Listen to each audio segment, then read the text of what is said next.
ఇంకోటి కూడా సార్ మనం ఇంకొకటి అంశం కూడా చూసుకున్నట్టు ఈ మధ్యకాలంలో మీరు సీనియర్ జర్నలిస్ట్ గా ఉన్నారు.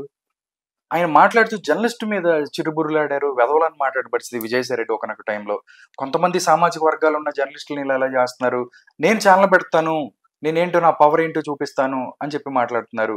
అంటే జర్నలిజంలో వార్త వేయటం తప్ప ఇప్పుడు ఎవరైనా మదన్ మోహన్ లాంటి ఒక వ్యక్తి ఏదైతే నా భార్య ఇట్లా ఇట్లా అని చెప్పి ఎండోన్మెంట్ కమిషనర్ కి లెటర్ రాశాడు. ఆ లెటర్ ని మిగతా మిగతా ఏబిఎన్ అవ్వచ్చు, లేకపోతే టీవీ5 మిగతా అన్ని ఛానల్స్ చాలా మంది వేశారు. దీన్ని పెట్టుకొని ఒక ఒక సామాజిక వర్గం చేతిలో ఉంది. ఒకటి ఏంటంటే అంటే వార్త వేయటం తప్ప సీనియర్ జర్నలిస్ట్ మీరు కూడా చాలా ఇలాంటి వార్తలు న్యూస్ గా వేయటంలో ఏం తప్పు లేదు. కాకపోతే ఏంటంటే పదే పదే అదే చెప్పడం అన్నది ఆ సంప్రదాయం మంచిది కాదు. అది వ్యక్తిగత అంశాలు, ప్రజలందరికీ సంబంధించిన అంశం అయితే ఎన్నిసార్లైనా చూపొచ్చు. ప్రజలకు ఏమైనా నష్టం జరిగింది, ఇప్పుడు మీరు అన్నారు భూములు ఆక్రమించారు, లేకపోతే కనుక డబ్బులు తీసుకున్నారు, ఇట్లాంటివి జనానికి చెప్పాలి. కానీ వాళ్ళకు ఉన్నటువంటి సంబంధాలు, రిలేషన్స్ గురించి, ఆ వ్యక్తిగత రిలేషన్స్ గురించి పొద్దు నుంచి రాత్రి వరకు దాని మీదనే ప్రచారాలు చేయటం అనేది కూడా కరెక్ట్ కాదు.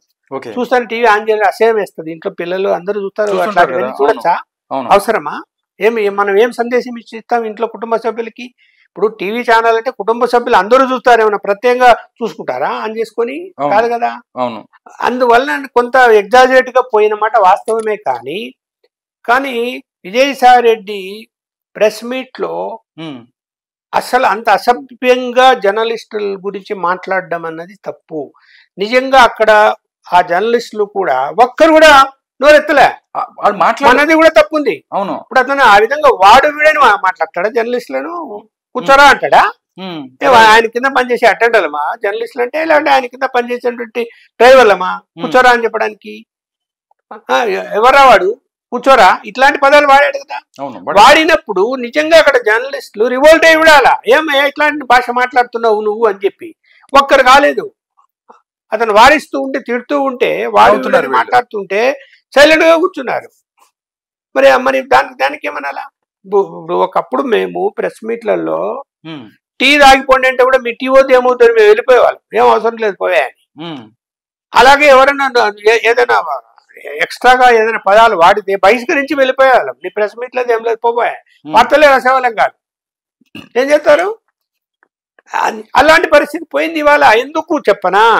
ఆ విశాఖపట్నంలో ఉన్న జర్నలిస్టులు కూడా అక్కడ ఇళ్ల స్థలాల గురించి ఇతని దగ్గరికి పోయి, అది కూడా ఆయన చెప్పాడండి, అది కూడా చెప్పాడు, పోయి కక్కుర్తి పడి అతని ద్వారా కలెక్టర్ చెప్పించుకొని ఏదో ప్రయత్నం చేశారు.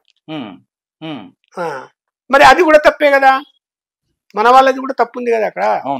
మరి కలెక్టర్కు ఆయనతో చెప్పించుకోవాల్సినటువంటి అవసరం ఉందా? మీరు న్యాయబద్ధంగా ఉంటే అదే వస్తుంది, ఎక్కడ పోతుంది? అంటే మీడియా వ్యవస్థలు కూడా దిగజారిపోయాయి, మనం ఒకరిని తప్పుపడడానికి.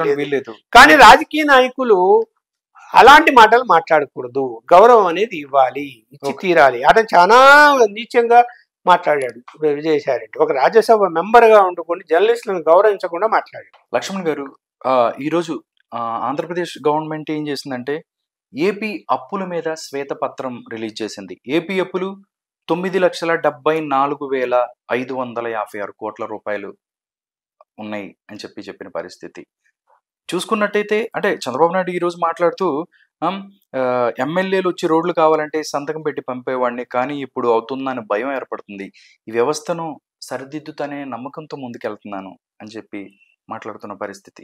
ఇలాంటి టైంలో అంటే ఇలాగా ఇన్ని అప్పులు ఆంధ్రప్రదేశ్ 9,74,556 కోట్ల అప్పులు ఉన్నాయి, ఎలా ముందుకెళ్తుంది? దీన్ని తీసుకెళ్లే సత్తా చంద్రబాబు నాయుడుకు ఉందా అంటే ఏం చెప్తారు సార్ మీరు? ప్రత్యామ్నాయ దారులు అయితే ఏం కనబడడం లేదు. కేంద్ర ప్రభుత్వమే ఇప్పుడు చూడండి, రాజధానికి వరల్డ్ బ్యాంక్ నుంచి లోన్ తెప్పించి ఇస్తామంటున్నారు కదా. అట్లా రేపొద్దున రోడ్లకు కానీ ఇతర అంశాలకు కానీ వాళ్ళు ఏదైనా ఫైనాన్షియల్ ఇన్స్టిట్యూషన్స్ ద్వారా ఇప్పిస్తే తప్ప రాష్ట్రం నుంచి వచ్చే రాబడి మీద ప్రభుత్వాన్ని నడపడం చాలా కష్టము. చాలా వెరీ క్లియర్ గా ఈ రోజు అన్ని లెక్కలు చెప్పాడు ఆయన. సరే, జగన్మోహన్ రెడ్డి గారు దాన్ని అలా కాదు, అది ఎక్కువగా చెప్తున్నారు, అంత లేదు, 5.7 లక్షలు ఉంది అప్పు, చంద్రబాబు నాయుడు ఉన్నప్పుడు 2.7 ఉంది, మేము వచ్చినాక కేవలం 3 లక్షల కోట్ల వరకు పెరిగింది అంటున్నాడు. ఈయనేమో 9 లక్షల పైన అని ఈయన చెప్తున్నాడు. అవును. అయితే ఇంకా కొన్ని లెక్కలు రాలేదు, వస్తే ఇంకా ఎక్కువే ఉంటుందని కూడా చెప్పాడు చంద్రబాబు నాయుడు గారు. అయితే ఏంటంటే ఇప్పుడు ఏ ప్రభుత్వం అయినా అప్పులు చేయాలంటే, ఆస్తులు తనఖా పెట్టాలంటే ఎక్కడున్నాయి?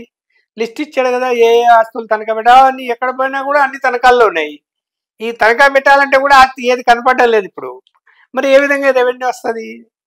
ఇప్పుడు మామూలుగా రొటీన్గా వచ్చే రెవెన్యూ నెల అయితేనే పెన్షనర్లకు జీతాలకు డబ్బులు వెళ్ళిపోవాలి. ముందు ఉద్యోగస్తులకు జీతాలు ఇవ్వాలి కదా, దానికి అది ఫస్ట్ ప్రియారిటీ కదా జీతాలు ఇవ్వాలన్నది. అది ఇస్తేనే గవర్నమెంట్ రన్ అవుతుంది. ఏ దాంట్లో రెవెన్యూ ఉంది? కొద్దిగా ఏంటంటే రాజధాని అదే నిర్మాణం జరుగుతుంది, బీజేపీ కూడా సహకరిస్తుంది అని ఒక నమ్మకం ఏర్పడుతూనే కాస్త రియల్ ఎస్టేట్ బిజినెస్ పెరిగింది. అక్కడ 10 కోట్లు ఉండేది 20 కోట్లు 30 కోట్లు లేదు భూమి ఎకరా. సో రిజిస్ట్రేషన్లు పెరిగాయి. అలాగే ఇక్కడ ఉన్నటువంటి వాళ్ళందరూ కూడా ఏదైనా చిన్న చిన్న పరిశ్రమలు అవి పెట్టుకోవడానికి సిద్ధపడుతున్నారు. హైదరాబాద్లో ఉండే వాళ్ళు కూడా కొంత ఆశాజనకంగా ముందుకు వెళ్తుంది అని భావిస్తున్నాం. దానివల్ల రెవెన్యూ పెరుగుతుంది. ఇప్పుడు గత ప్రభుత్వం ఏంది, ఓన్లీ లిక్కర్ మీద ఆధారపడి ఉండింది రెవెన్యూ, రిజిస్ట్రేషన్ మీద ఆధారపడి ఉండింది, ఇసుక ఆధారపడింది. ఇకపాటు అవన్నీ కుంభకోణాలే. దాని రెవెన్యూ అంతా కూడా మింగేశారు. దాదాపు 54,000 కోట్లు పైన వాటి వలన ఆదాయ వనరులు తగ్గిపోయాయని చెప్పాడు ఇవాళ. మళ్ళీ అలాంటి పరిస్థితుల్లో ఇప్పుడు మళ్ళీ ఎక్కడైతే లీకేజీలు ఉన్నాయో, అవినీతి జరిగిందో అవన్నీ కంట్రోల్ చేస్తాడని నేను అనుకుంటున్నా. చేయకపోతే ఇంకా రెవెన్యూ లేదు. అవును, చెయ్యాలి. అవన్నీ కంట్రోల్ చేస్తే రెవెన్యూ పెరుగుతుంది. దాని వలన కొంచెం రాష్ట్రం డబ్బులు చేతిలోకి వస్తే ఏదైనా కార్యక్రమాలు చేయడానికి అవకాశం ఉంటుంది. ఇంకో ప్రతిపాదన ఏం పెట్టాడు ఈరోజు ఆ రోడ్ల విషయంలో, ప్రైవేటీకరణ అంటే ప్రైవేట్ వాళ్ళకి అప్పగిస్తాము.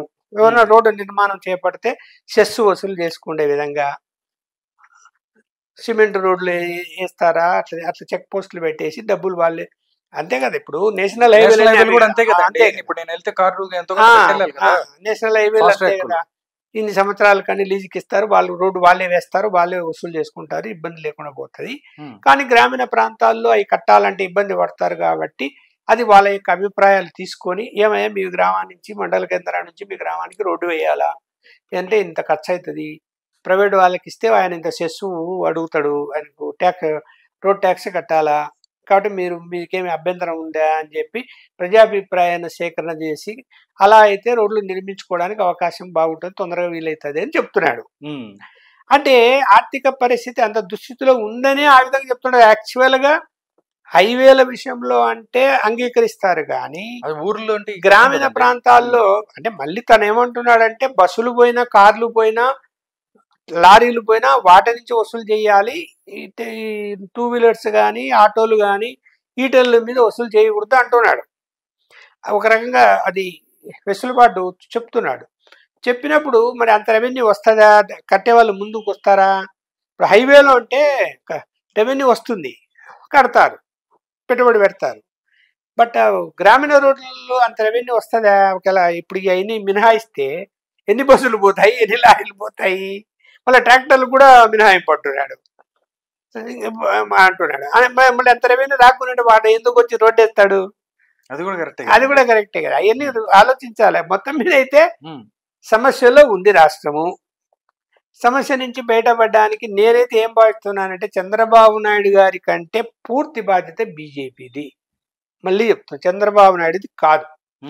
తప్పు చేసింది బీజేపీ, కాంగ్రెస్ రాష్ట్రాన్ని విడగొట్టి. 5 సంవత్సరాల్లో కూడా చంద్రబాబు నాయుడు ఏదో ఇప్పుడు ప్రభుత్వాన్ని నడిపేటప్పుడు మనీ అడ్జస్ట్మెంట్ ఉంటుంది, బుక్ అడ్జస్ట్మెంట్లు ఉంటాయి, డైవర్ట్ చేసుకుంటారు. కేంద్రం నుంచి వచ్చిన నిధులు డైవర్ట్ చేశాడని ఆపేశారు ఆయన టైంలో. ఆయన బీజేపీతో తెగదెంపులు చేసుకుంటానే మొత్తం ఆపేశారు. పోనీ జగన్మోహన్ రెడ్డి గారు వచ్చిన తర్వాత ఏమైనా చేశారా? ఈయన అడగలేదు, వాళ్ళు చేయలేదని ఏమి జరగలేదు. 0. వెనుకబడిన ప్రాంతాలకు నిధులు ఇచ్చేది విభజన చట్ట ప్రకారం ఇవ్వాలా, ఇవ్వలేదు. పోలవరం ఆగిపోయింది, రాజధాని ఆగిపోయింది. సో ఇప్పుడు మళ్ళీ వాటన్నిటికీ మేము ఇస్తామని చెప్పి ఒప్పుకున్నారు. ఒప్పుకున్నప్పుడు మరి మీరు కూడా ఇప్పుడు గవర్నమెంట్ లో ఉన్నారు, కూటమిలో ఉన్నారు. ఉన్నప్పుడు బాధ్యత ఎవరిది? బీజేపీదే కదా. చంద్రబాబు నాయుడు ఏం చేస్తాడు చెప్పు? వచ్చేసి నోట్లు గుద్ది ఖర్చు పెడతాడా? లేదు కదా. కేంద్రం అనుకుంటే సాయం చేయొచ్చు. అవును. కాబట్టి ఇక్కడ ఎన్ని అవసరాలు ఉన్నాయో అన్ని అవసరాలకు 5 సంవత్సరాల లోపల